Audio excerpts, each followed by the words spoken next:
गुरुजी, आपकी महिमा मैं तो क्या देवी देवताएं भी नहीं कर सकते। गुरुजी, दुनिया में किसी भी डिक्शनरी में कोई वर्ड ऐसे नहीं है जो आपकी महिमा कर सके। आपकी रहमतों का कोई बखान नहीं है गुरुजी, कोई वर्ड्स नहीं है। मैं अपनी जर्नी गुरुजी के साथ शेयर करने से पहले संगत जी आज का अपना एक सत्संग शेयर करूंगी आपसे। मुझे ये सेवा आज सत्संग सेवा शाम को 4 बजे मिली, तो मैंने गुरुजी का लख लख शुक्राना किया कि आपने मुझे ये सेवा बख्शी गुरुजी, और अपनी रहमत मुझ पे बनाए रखना। और मैंने यूट्यूब पे ये शब्द लगा लिया, गरीब निवाज गोसैया मेरा, माथे छतर दरे ऐसी लाल तुझ बिन कौन करे, नीचो ऊंच करे मेरा गोविंद काहू ते ना डरे, ऐसी लाल तुझ बिन कौन करे। संगत जी, जैसे ही गुरबानी यहाँ पे 9:45 पे मैंने लॉगिन किया आज के सत्संग में, गुरुजी ने वही शब्द चला दिया। उन्होंने मुझे बताया ये सेवा ऐसे ही नहीं मिलती है, बहुत बहुत कर्मों से मिलती है, गुरुजी की बहुत रहमतों से मिलती है। और गुरुजी हमेशा कहते हैं मेरे दरबार में कुछ भी कोइंसिडेंस नहीं होता, जो भी होता है मेरी मर्जी से होता है। और जब गुरुजी ने मुझे ये सेवा बख्शी तो मैं सोच रही थी गुरुजी मैं तो एक पेड़ से गिरे हुए पत्ते की तरह रुल रही थी। ये शब्द लगाने का मकसद भी मेरा यही था कि आपने मुझे इतनी उच्ची सुच्ची सेवा बख्श दी, मैं तो इस काबिल भी नहीं हूँ मेरे मालिक, वही बुलवाना जो आप बुलवाना चाहते हो। गुरुजी कहते हैं कि सत्संग करन वाले दा भी कल्याण ते सत्संग सुनन वाले दा भी कल्याण। गुरुजी की पिछले दिनों से कुछ ऐसी कृपा हो रही है, गुरुजी रोज सत्संग मुझे मेरी जो लाइफ जर्नी है शेयर करने का हुक्म दे रहे हैं और मैं कर रही हूँ। और गुरुजी का ये है सत्संग संगत से इंटरेक्शन का बहुत ही सुंदर तरीका है सत्संग शेयर करवाना। पता नहीं आपकी सारी बातों के जवाब गुरुजी पहले जब वो फिजिकल फॉर्म में थे गद्दी पे तब भी ऐसे देते थे और गुरुजी अब भी ऐसे देते हैं। पता नहीं किस संगत के सवाल का जवाब किसके सत्संग में मिल जाए, किसकी बीमारी, किसका दुख, किसका रोग कहाँ कौन से सत्संग से दूर हो जाए, ये मेरे मालिक से बेहतर कोई नहीं जान सकता। शुक्राना गुरुजी, बहुत बहुत शुक्राना, आपने मुझे अपनी ब्लेसिंग शेयर करने का ये प्लेटफॉर्म दिया। अपनी जर्नी की मैं स्टार्टिंग 1992 से करूंगी क्योंकि मेरी स्टार्ट जो जर्नी हुई वो गुरुजी से 2003 में हुई, लेकिन 1992 में जो मुझे प्रॉब्लम शुरू हुई वो 2003 तक चली जब तक मैं गुरुजी की शरण में नहीं पहुंची। मैरिज के कुछ समय बाद ही मेरी तबीयत बहुत ज्यादा खराब रहने लगी, इवन 6 महीने तक के बाद ही एक बार जो स्टार्ट हुआ मेरी बीमारी, ये एक नॉर्मल डायरिया से शुरू हुई और डॉक्टर्स के पास गए, नॉर्मल फिजिशियन के पास, उसने बोला इंडाइजेशन है, कहीं से इन्फेक्शन हुआ है, आप ये 5 दिन की मेडिसिन एंटीबायोटिक कोर्स कीजिए, आप ठीक हो जाएंगे। ठीक है, 5 दिन का एंटीबायोटिक का कोर्स किया, कुछ फर्क नहीं पड़ा। 3-4 दिन के बाद फिर फिजिशियन के पास गए, फिर उसने कुछ एंटीबायोटिक्स चेंज करी, फिर कुछ फर्क नहीं पड़ा। इस तरह से करते करते मुझे महीना 1.5 महीना बीत गया। जब कुछ फर्क नहीं पड़ रहा था तो मेरी फैमिली ने कहा कि अब किसी गैस्ट्रो से इसको दिखाया जाए कि दिक्कत ज्यादा बढ़ रही है। हम लोग सर गंगाराम के डॉक्टर सीनियर गैस्ट्रोलॉजिस्ट के पास गए, उन्होंने मेरे सारे मेडिकल चेकअप किए, डायग्नोसिस तो कुछ नहीं आया जिस वजह से मुझे दिक्कत हो रही थी। उन्होंने बोला एक तो मेंटली स्ट्रेस हो सकता है और दूसरा जो मेरा HB 1 महीना पहले एक जो नॉर्मल ह्यूमन बीइंग का होता है 12 ग्राम, वो 6 ग्राम रह गया था। तो डॉक्टर के लिए ये बड़ी हैरानी की बात थी कि कोई इनको ब्लीडिंग नहीं हुई, इंटरनल कोई ब्लीडिंग नहीं है, बाहर से कोई चोट नहीं लगी, तो फिर एकदम से ये HB इतना डाउन कैसे आ गया। लेकिन वो चाह के भी कोई डायग्नोसिस नहीं ला सके। उस दिन से जो मेरा डॉक्टर्स का चक्कर शुरू हुए वो गुरुजी के शरण में आने तक नहीं रुके। वो 10 साल ना मेरे पे किसी दवा ने काम किया और ना ही किसी दुआ ने। बहुत ज्यादा टफ जर्नी थी संगत जी, बहुत ज्यादा। कुछ भी खा नहीं पाती थी, कुछ भी पी नहीं पाती थी। डॉक्टर्स के पास जाते थे, वो जब जितनी बार जाती थी वो पहले एंटीबायोटिक्स, फिर स्ट्रॉन्ग एंटीबायोटिक्स, जब उनको कुछ नहीं समझ आया तो उन्होंने ऑरली स्टेरॉइड्स पे डाल दिया। जब उस पे समझ नहीं आया तो फिर उन्होंने क्या किया, मुझे 2001 में जो मैं हॉस्पिटलाइज्ड हुई तो मुझे अल्सरेटिव कोलाइटिस उन्होंने डायग्नोज कर दिया। वो शायद वो दवाइयों या स्टेरॉइड्स का असर था। और उसमें क्या होता है, आपकी सारी आंतों पे जख्म हो जाते हैं, छाले हो जाते हैं और ऑलमोस्ट मेरी सारी आंतें, जिसको पैनकोलाइटिस उन्होंने नाम दिया, सारी आंतें ऑलमोस्ट गल चुकी थी। बहुत ज्यादा टफ था। इन बिटवीन मुझे 2 बेबीज भी हो गए थे, एक बेबी बॉय और एक बेबी गर्ल। लेकिन दिक्कतें ऐसी थी कि खत्म होने की बजाय अब वो बढ़ती चली जा रही थी। Financial issues, family problems, property related बहुत सारे जो कॉन्ट्रोवर्सीज है वो फैमिली में स्टार्ट हो गई थी। मीन्स ये कह सकते हैं, गुरुजी के सामने बैठ के बोल रही हूँ कि दुनिया की कोई ऐसी दिक्कत, कोई ऐसी परेशानी नहीं थी जो मेरे पास नहीं थी। एक चक्रव्यूह में ट्रैप्ड थी मैं बहुत बुरी तरह से। कई बार तो अरदास करती थी, मालिक मुझे उठा लो, मुझे नहीं जीना।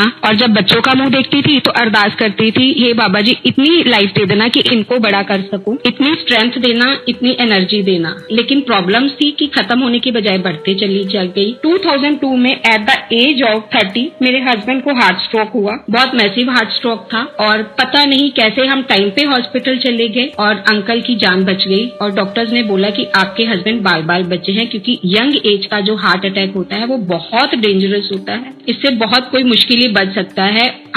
मैं कैसे उनको हॉस्पिटल ले गई मुझे नहीं पता। पहले मुझे यही लगा जब उनके राइट शोल्डर में दर्द हुआ कि इनको शायद मस्कुलर पेन हो रहा है, क्योंकि मेरे दिमाग में दूर दूर तक भी नहीं था कि इनको हार्ट स्ट्रोक हो सकता है। प्रॉपर्टी रिलेटेड इश्यूज से, जैसे मैंने आपको पहले बताया कि हमारी जो प्रॉपर्टी थी वो जॉइंट फैमिली में थी और मेरे फादर इन लॉ ने वो प्रॉपर्टी अपने ब्रदर के नाम करी थी मेरी मैरिज से पहले, without I don't know what was the reason. और अब ये था कि जिस घर में हम रहते थे वो घर भी हमारा नहीं था और जिस शॉप पे हम काम करते थे वो भी हमारी नहीं थी और 8-10 साल से उसी के रिगार्डिंग फैमिली में प्रॉब्लम्स चल रही थी। तो मेरी एक फ्रेंड गुरुजी से जुड़े थे 2000 में, तो मैं उनसे हमेशा अपनी प्रॉब्लम शेयर करती थी। तो वो मुझे कहते थे तू मेरे गुरुजी के चल, क्योंकि वो भी काफी बीमार थे और गुरुजी के जाते जाते उन्हें काफी हील किया था। लेकिन गुरुजी की कॉल आ रही थी और मेरा कार्मिक अकाउंट इतना कॉम्प्लिकेटेड था कि मैं चाह के भी वहां नहीं पहुंच पा रही थी। अब day by day condition worse होती गई। मेरा बेटा भी चाइल्ड बाय बर्थ ही अस्थमैटिक था। चेंजिंग वेदर में ये होता था कि उसको भी हॉस्पिटलाइज कराना पड़ता था, वो भी स्टेरॉइड्स पे जाता था, नेबुलाइजर उसको दिया जाता था, इनहेलर उसको दिया जाता था, ड्रिप लगाई जाती थी, लेकिन उसको कोई फर्क नहीं पड़ता था, खासकर दिवाली के आसपास और होली के आसपास जब चेंजिंग वेदर होता है।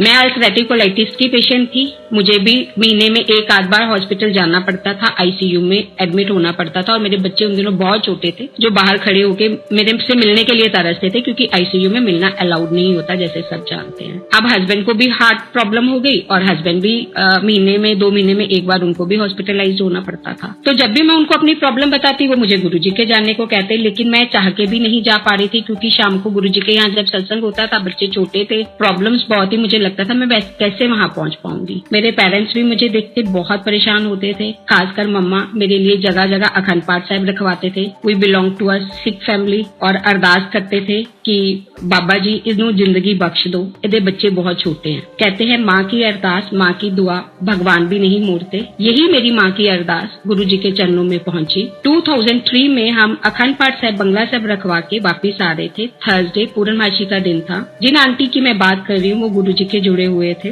वो हमारे घर के बाहर से जा रहे थे और हम कार से उतर रहे थे। तो उन्होंने मुझे देख के पहचाना नहीं। उन्होंने मेरे मम्मा से पूछा, आंटी सोनिया का की हाल? आंटी कहती है देख सोनिया, और मम्मा रो पड़े। और इस तरह से बात करते करते वो अंदर आ गए। उन्होंने कहा आज तो तू गुरुजी के जाएगी, तू मर गई, तेरे बच्चे कौन संभाल लेगा? तो मरता क्या ना करता, ठीक है। गुरुजी का उस दिन बहुत स्ट्रांग बुलावा था, क्योंकि अब डॉक्टर्स की तरफ से ऑलमोस्ट मुझे जवाब मिल चुका था, क्योंकि उनके हिसाब से मेरी इंटेस्टाइन्स काम नहीं कर रही है और उनको निकालना पड़ेगा, जिसके बाद लाइफ बहुत ज्यादा टफ हो जाती है। ठीक है, उस दिन शाम को 6 बजे मुझे गुरुजी ने बुलाया। हम 6 बजे घर से निकले पश्चिमी हाल से और हमें एम्पायर से जाना था, जहाँ पहुंचने में हमें तकरीबन 1 घंटा लगा। रास्ते भर में वो गुरुजी की महिमा करते रहे आंटी, मैं सुनती रही। मुझे अच्छा लग रहा था। जब से मैंने घर से जर्नी स्टार्ट की मुझे अपने अंदर कुछ पॉजिटिव चेंजेस फील हुए। अब हम एम्पायर स्टेज पहुंचे। जैसे ही एम्पायर स्टेज के बाहर पहुंचे तो गुरुजी के अंदर एम्पायर स्टेज से छोटे मंदिर से, जिसको आजकल हम संगत बोलती हैं, आवाज आ रही थी, मेहरा वालिया साइया रखी चरना देखो।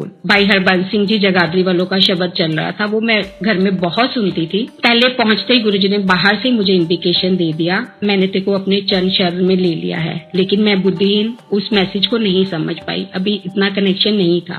और जैसे ही अंदर पहुंचे, बहुत ही डिवाइन गुरुजी वहां बैठे गद्दी पे, बहुत ही सुंदर चोले में, इतना तेज, इतना ऑरा डिवाइन, इतना तेज कि 100 सूरज का तेज भी कम पड़ जाए। मैं गुरुजी के फेस की तरफ देख ही नहीं सकी। मैंने जैसे ही देखा मेरी आंखें बंद, मत्था टेका, जाके जहाँ पे भी हमें जगह मिली, जहाँ पे भी सेवादार ने बिठाया, हम लोग बैठ गए। चाय प्रसाद आया और आंखें बंद है, शब्द चल रहा। एकदम पता नहीं क्या हुआ, गुरुजी मेरी क्या ब्लॉकेजेस हील कर रहे थे। मेरी आंखों से आंसू गिरने शुरू हो गए, विदाउट कनेक्शन हो रहा था। जैसे ही मैंने चाय प्रसाद का एक सिप लिया, मुझे ऐसे लगा किसी ने मेरे अंदर एक अमृत उड़ेल दिया है। वो चाय प्रसाद मुंह से होता हुआ अंदर मैंने उस चीज को फील किया कि मेरे सारे चक्रास को हील करता हुआ चला गया। मुझे नहीं पता, मुझे लगा जैसे मेरी सोल तक कोई चीज पहुंची है। आंखें बंद, आंखों से आंसू, और चाय प्रसाद पीती जा रही हूँ और वाहिगुरु वाहिगुरु करती जा रही हूँ। मुझे लगा कि कुछ बहुत ज्यादा ऑरा जो है या वाइब्स बहुत डिवाइन होती जा रही है। गुरुजी की दया से सत्संग समाप्त हुआ हुआ और लंगर प्रसाद की बारी आई। लंगर प्रसाद जैसे सब जानते हैं कि 4 लोग मिलके करते हैं। मुझे जो आंटी लेके गए थे,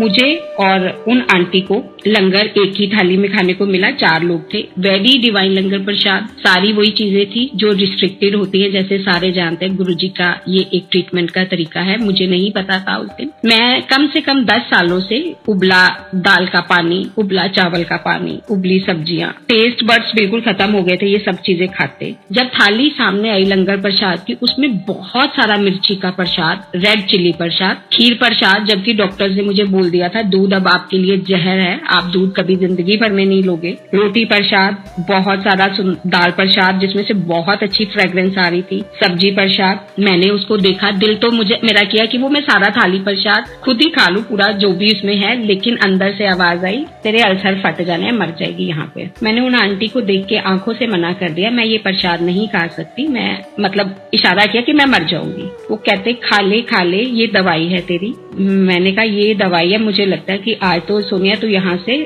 मतलब पत्ता कटेगा। इतनी ब्लेसिंग्स होने के बाद भी मैं उस चीज को नहीं समझ पा रही थी। मैंने एकदम से मेरी नजर गुरुजी पे पड़ी तो गुरुजी मेरी तरफ ही देख रहे थे, तो मैं एकदम से अंदर तक जैसे शिविर कर जाता है कोई, मैं डर गई और बिना विदाउट एनी इफ बट्स मैंने वो लंगर प्रसाद खाना शुरू कर दिया। संगत जी, जैसे जैसे वो एक एक गराई, एक एक ग्रास मेरे अंदर चला जाता गया, मुझे नहीं पता वो अमृत था क्या था, गुरुजी ने उसमें क्या था। मेरी हीलिंग ऐसी थी कि मैं वो वर्ड्स में डिफाइन करना बहुत मुश्किल है। गुरुजी ने मेरा ऑरा चेंज कर दिया, मेरी सोल चेंज हो गई एकदम से। कोई बीमारी, कोई कुछ मुझे आसपास भी नहीं आ रहा था, क्योंकि घर में ये होता था मैं एक सिप पानी का भी लेती थी, I had to rush toilet, मुझे टॉयलेट जाना पड़ता था जहाँ मतलब स्टूल में मैं ब्लीड करती थी। लेकिन वहां मुझे 2 से 2.5-3 घंटे हो गए बैठे गए। मैंने चाय प्रसाद लिया, मैंने पूरा अपना लंगर प्रसाद फिनिश किया, लेकिन मुझे कोई भी ऐसा नहीं लगा कि मुझे कोई प्रॉब्लम हो रही।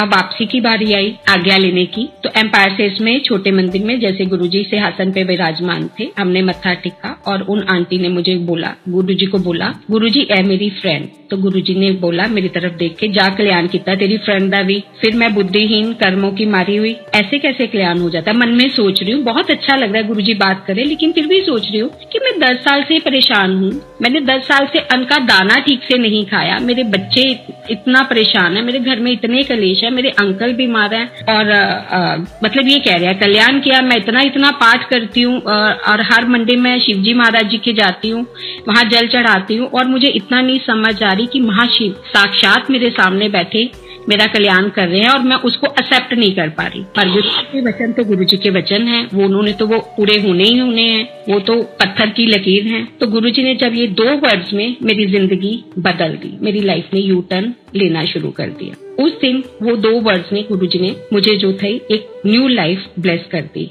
हमने मत्था टेका, घर आ गए। अब अंकल को आके मैंने बताया, उस दिन अंकल मेरे हस्बैंड मेरे साथ नहीं थे, तो आके बताया, उनको विश्वास नहीं हुआ और वो कहते ऐसे कैसे हो सकता है। 1-2 बार वो मेरे साथ गए, लेकिन उनको तब भी इतना ज्यादा ट्रस्ट बिल्टअप नहीं हुआ। लेकिन गुरुजी अब उनका जो ट्रस्ट है, जो फेथ है, वो सबसे ज्यादा है फैमिली में। एक सत्संग उनके रिलेटेड सुनाती हूँ कि जैसे गुरुजी कैसे अपने से जोड़ते हैं। एक दिन क्या हुआ कि अंकल को किसी मीटिंग में जाना था और मेरा वो सत्संग डे था। अंकल ने हमें मुझे बच्चों को छोटे मंदिर के बाहर उतार दिया और मेरे ब्रदर, तब तक मेरी सारी फैमिली जुड़ चुकी थी, मेरी मम्मा पापा ब्रदर सब लोग, तो उन्होंने आना था। उन्होंने कहा आप उनके साथ वापस आ जाना, मेरी मीटिंग है, मैंने जाना है। तो मुझे बहुत बुरा लगा कि आप गुरुजी के दर से ऐसे बाहर से कैसे वापस जा सकते हो। तो उन्होंने कहा नहीं बहुत जरूरी मीटिंग है। तो मैं अंदर छोटा सा मुंह लेके गई, गुरुजी को मत्था टेका, ऊपर फर्स्ट फ्लोर पे मुझे स्थान मिला बैठने का, मैं बैठ गई और अंदर मन ही मन अरदास करी, गुरुजी आज अंकल को वापस बुला लो। 10 मिनट 15 मिनट बीते होंगे, अंकल वापस। मैं हैरान परेशान, मैं क्या हुआ, धीरे से पूछा। कहते ये आगे 2-3 रेड लाइट छोड़ के मेरी गाड़ी बंद हो गई, तो ना गाड़ी आगे ना पीछे और बीच सड़क पे बंद हो गई। तो मैंने कहा जय गुरुजी प्लीज गाड़ी स्टार्ट करा दो, मैं वापस आ रहा हूँ। और गाड़ी स्टार्ट हो गई और मैं वापस आ गया। ये है हमारे गुरुजी। तब तक मैंने जैसे पहले बताया सारी फैमिली गुरुजी की शरण में जा चुकी थी। गुरुजी ने मम्मा को ब्लेस किया फर्स्ट टाइम में, आंटी तुसी आंदे रिहा करो। उसमें गुरुजी ने मम्मा का कल्याण किया, पापा को ब्लेस किया, सरदार जी चौपाई साहब का पाठ किया करो। पता नहीं इन ब्लेसिंग्स में गुरुजी ने कितने जन्मों जन्मों के कष्ट हमारे काट दिए, उनके काट दिए, हमें नहीं पता, ये सब गुरुजी को पता है। जैसे मैंने बताया 2003 में मेरी जर्नी स्टार्ट हुई थी और उससे सालों पहले प्रॉपर्टी कॉन्फ्लिक्ट फैमिली में चल रहे थे। 2004 तक आते आते गुरुजी ने वो प्रॉपर्टी जो हमारा हिस्सा था और जिन चाचा जी के नाम थी, उन्होंने बड़े प्यार से हमें ब्लेस कर दी, हमें दे दी। गुरुजी की ब्लेसिंग ऐसी हुई, बिना किसी झगड़े के, बिना किसी लड़ाई के, बिना किसी मीटिंग के। वो खराब नहीं थे, हमारा समय खराब था, गुरुजी ने वो समय सीधा डालना शुरू कर दिया। वो जो चीज हमारी थी, उन्होंने गुरुजी ने बड़े प्यार से, बड़ी ब्लेसिंग्स के साथ हमें दी, घर और शॉप दोनों। ये है मेरे गुरुजी। जबकि आज तक जैसे आज हम मेडिटेट करते हैं, गुरुजी से प्रेयर करते हैं, उन दिनों में भी यही था। गुरुजी से कोई बात करने का हुक्म नहीं था। गुरुजी की मौज आती थी, वो अपने आप बात करते थे।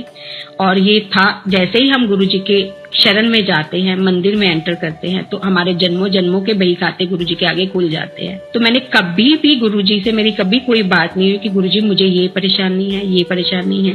अंकल जब मत्था टेकते थे तो गुरुजी उनको बोलते थे, जा सरदारा ऐश कर, और गुरुजी ने मुझे बोला, जा तेरा कल्याण किया। उन्हीं आशीर्वाद ने हमारी लाइफ में एक एक करके हमारी जो जिंदगी की गांठें थी या जो चक्रव्यूह था, काटना शुरू करा।